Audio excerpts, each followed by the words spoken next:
Breathless headlines are reporting that last year's road toll in Australia is the worst it's been in 15 years.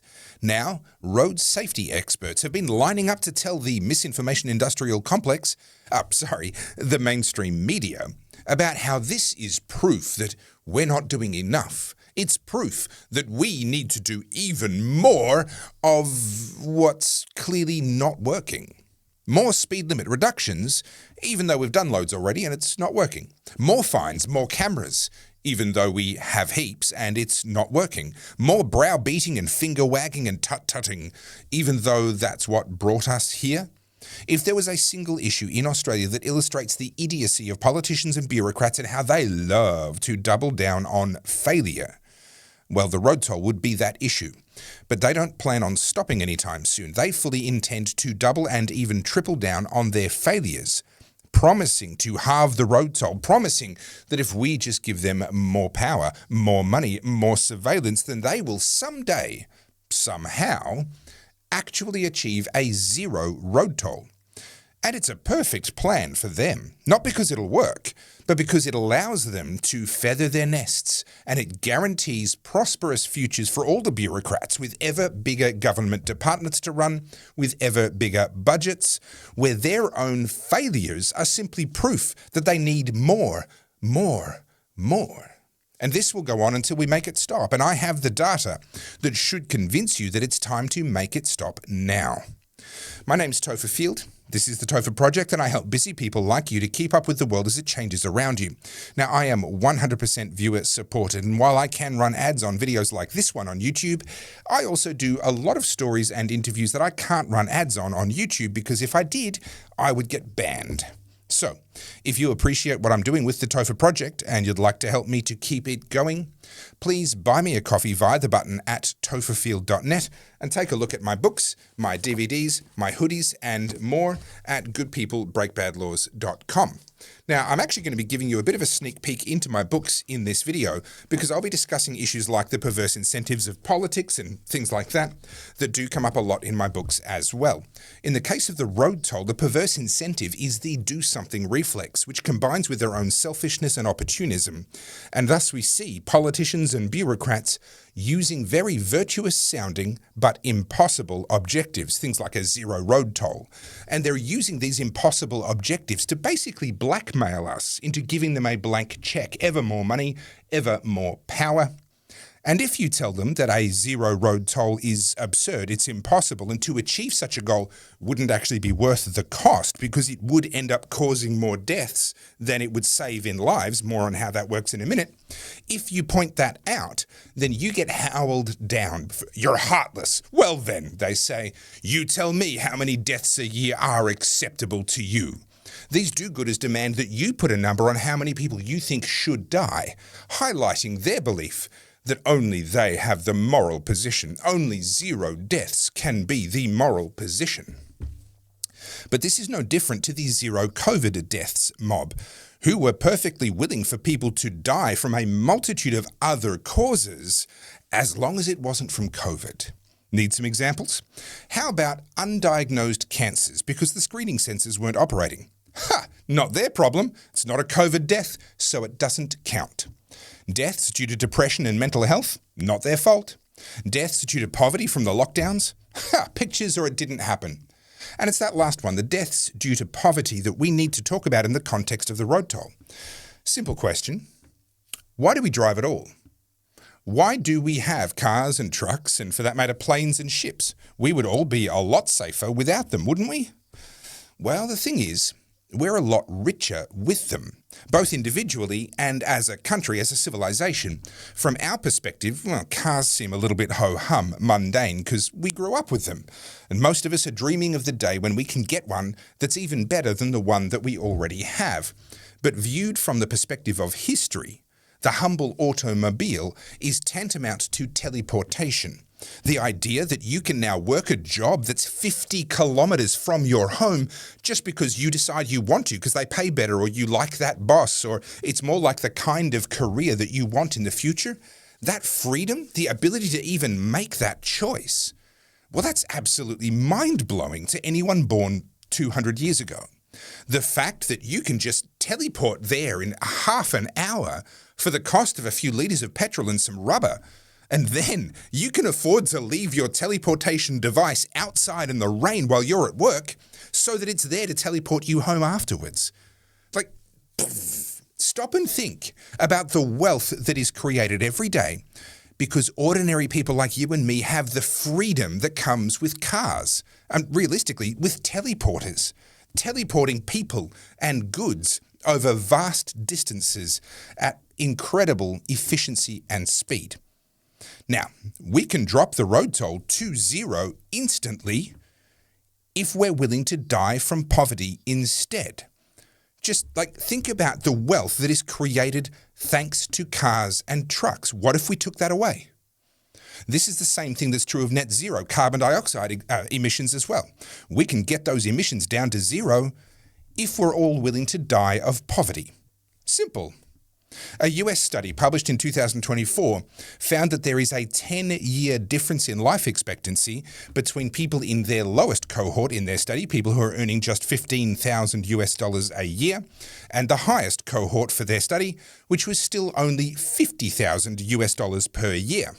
Now that is a decent income. It's a big difference between those two.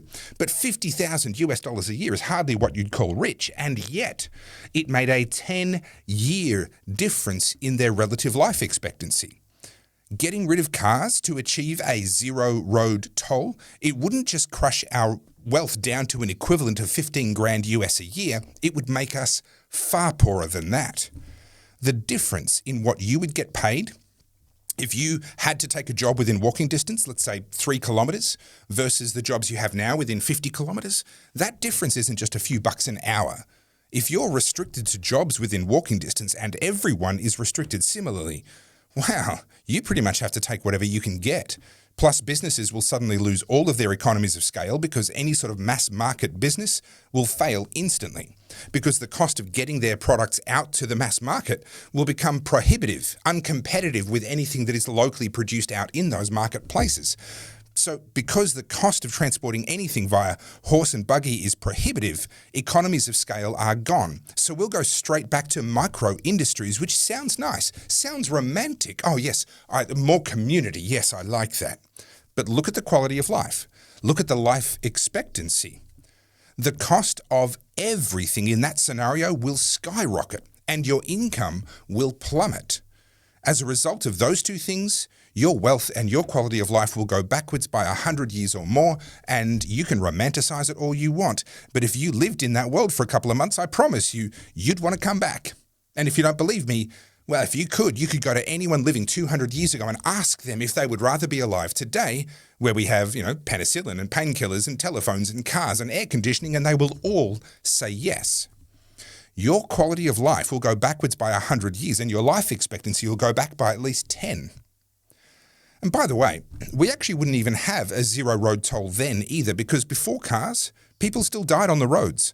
Spooked horses, runaway carts, all sorts of other mishaps did kill people on the roads long before internal combustion was invented.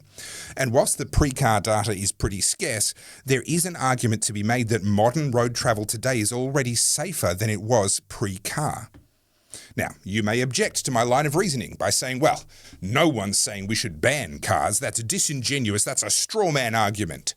But by increasing regulation, by slowing cars down even more, by making them even more expensive to buy and to run with mandatory equipment and increased requirements, well, for those who can afford it, you're right. That is only an inconvenience. It only deducts modestly from their quality of life. But for those who are already at the margins, the ones who are only scraping together enough just to get into a car in the first place, the ones who are already driving as far as they can afford to drive to get to a given job, adding additional costs and inconveniences, adding additional time lost on the road because you've slowed them down even more, that for those people amounts to a ban for anyone at the margins. And for those people, the effect on their lives is devastating. Here's the harsh truth. We all accept the possibility of dying on the roads in return for the wealth and opportunity that comes from having cars and trucks. Now, I'm not just being flippant with people's lives here. Please don't hear what I'm not saying. I have experienced this myself. I've lost 4 friends to the road toll in 2 separate accidents, and the youngest of those was just 13 years of age. Plus, I lost a cousin to an off-road motorcycle accident as well, and I very nearly added myself to the road toll statistics with a big motorbike crash down in Gippsland, which probably should have killed me, but somehow didn't, although I couldn't lift my arms above my shoulder height for 6 weeks after that. Losing a loved one to the road toll is awful. All death is awful. But with the road toll, it's so sudden. They're there and then they aren't. And I get that because I've experienced that. And the temptation is to respond to that by being willing to pay any price to make sure that that never happens to anyone ever again, which sounds nice. And I hate to be the bad guy, but that is genuinely a terrible idea. Here's the thing. We as a society have already decided that having some road toll is worth it. Which sounds heartless, but that is the honest reality of what we as a culture and society have already decided. We're already doing it. Ancient man decided that it was worth some of the men dying from time to time in return for hunting woolly mammoths, because when they got one, they could feed the whole tribe for a month. And yes, when one of those hunters was killed, it was tragic. It was heartbreaking. Another young life gone before his time, and they would grieve. And then those hunters would go back out again and face death again in an effort to provide for their families, all for the purpose of extending all of their life expectancies with good food and nutrition.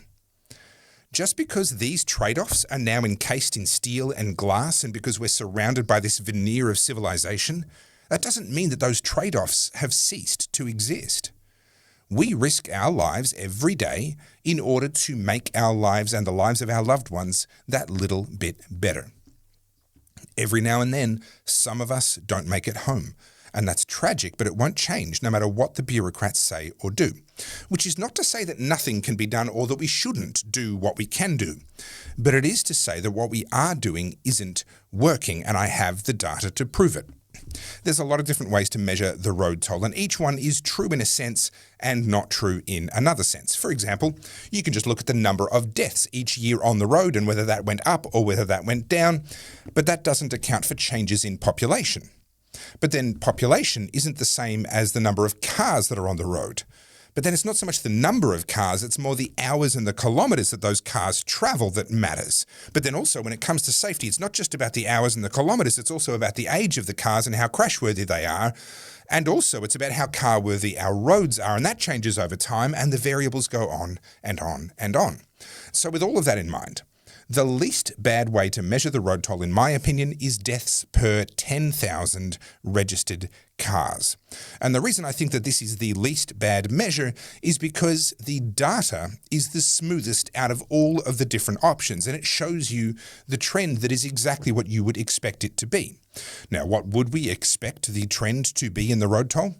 Well, we would expect a falling road toll trend over time, as our cars have become safer, as our roads have become better engineered, and yes, I know right now our roads are an absolute basket case, especially if you live in rural Victoria or rural Queensland. But take a bigger picture. As an average, more cars spend more of their time on well-engineered highways and freeways than ever before. Plus, the cars themselves are safer than ever before, which means that what you would expect to see is that the deaths per 10,000 cars on the road is declining steadily over time, and that's exactly what we do see. Back in 1925, 100 years ago, in Australia, there were 22.9 deaths for every 10,000 registered vehicles. But as the number of vehicles increased, the fatalities per vehicle dropped away rapidly. And we have the data to show that. By 1950, just 25 years later, the number of deaths halved to 11.8 fatalities per 10,000 vehicles. Now, the number of vehicles had skyrocketed tenfold to about 1 million vehicles in the country by 1950. But thanks to improved vehicle design, improved road design, improved driving, and crucially, improved community awareness of how to behave and interact and be safe around motor vehicles. We'll come back to that. Thanks to all of those factors, the deaths per vehicles halved during that 25-year period. Fast forward another 25 years to 1975, the number halved again to 5.8 per 10,000 cars, and then something extraordinary happened.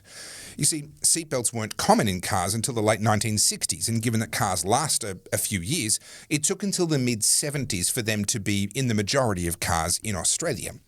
The rate of decline in the road toll per 10,000 vehicles then doubled with the introduction of seatbelts, or to say it a different way, it took only 12 years for the deaths per 10,000 cars to halve again from 1975 till 1987. Then in the following 10 years, from 87 to 97, it halved again, this time only 10 years. That was as airbags began to enter the production vehicle fleet. Now, initially, they were only at the very luxury end, but they began to save lives nevertheless. Now, this data set that I've been using up to this point in time ends in 1997 at 1.58 fatalities per 10,000 registered vehicles. And the trend over this data set is crystal clear. And this trend is established before we have any draconian zero-tolerance approach to speeding that, for example, the Victorian government gleefully profits from. This downward trend was established before we had things like double demerit point weekends, before we had cops hiding behind road signs trying to ping people for going 5 kilometres an hour too fast on a wide-open freeway with good visibility.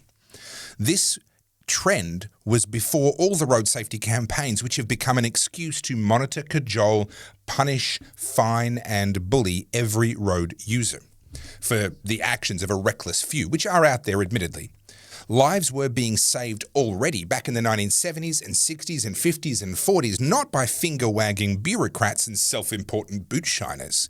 Lives were being saved by engineers who were inventing ways to do things better and cheaper so that more people could afford to drive safer cars. And you won't be surprised to learn that since 1997, when this data set ends, that trend continued, and for the same reasons. Since then, we've seen the widespread adoption of front and side airbags, anti-lock brakes, stability control, and a level of crash testing and crash worthiness that makes even the Volvos of last century look like they were made out of paper mache. This graph from the Australian Bureau of Statistics Yearbook 2010 confirms the other data that I was already showing you. The trend in that data is clear. You can see it in the darker line. Consistently falling road fatality rates per 10,000 vehicles, even though the fatality rate per person has fluctuated much more widely. That's the other line in this graph. That's why I think the fatalities per 10,000 vehicle measurement is the most useful. It's the most accurate and actionable way to measure the road toll. But here's the kicker.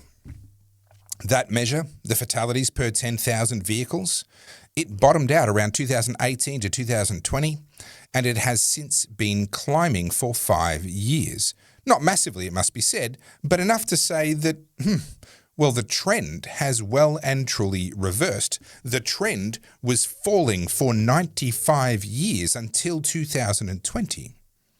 And I think it's safe to say that a 5-year reversal of that trend, rising by about 10% relative to its low point, is a statistically significant reversal.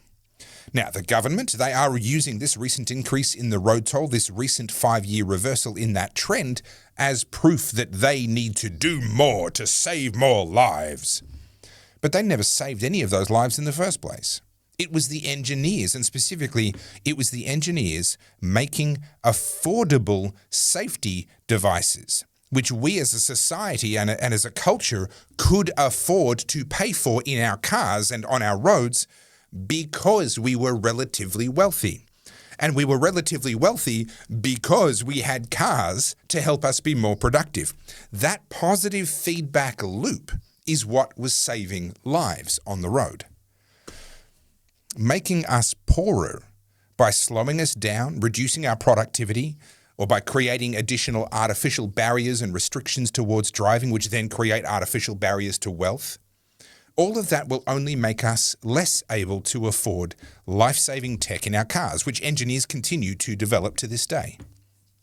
But if the tech is continuing, why is that trend reversed?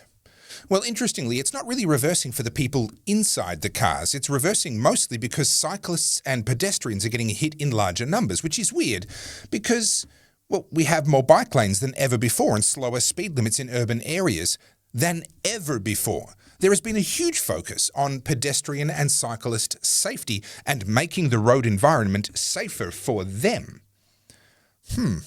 It's almost as if the government's efforts to improve safety via their relentless overregulation, aggressive monitoring and enforcement of these absurdly low speed limits is backfiring.